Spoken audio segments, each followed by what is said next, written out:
Hello, আসসালামু আলাইকুম guys. আমি এখন আছি হায়দার ফেরিঘাট, বাঞ্ছারামপুর ফেরিঘাটে যাব। তো অপূর্ব দৃশ্য দেখার জন্য আমার সাথে থাকবেন, ভিডিওটা সম্পূর্ণ শেষ করবেন।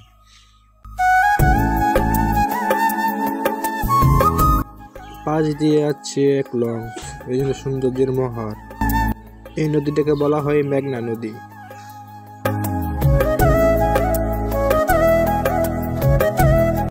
তো ফেরি ছেড়ে দিল, এখন যাচ্ছি আমরা বাঞ্ছারামপুর ফেরিঘাটের উদ্দেশ্যে।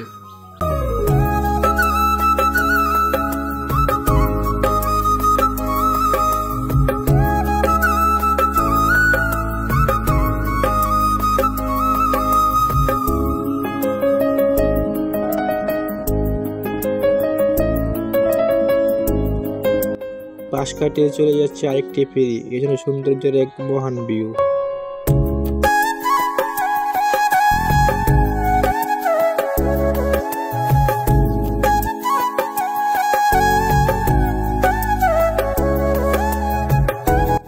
দেখতে দেখতে চলে আসলাম বাঞ্ছারামপুর ফেরিঘাট।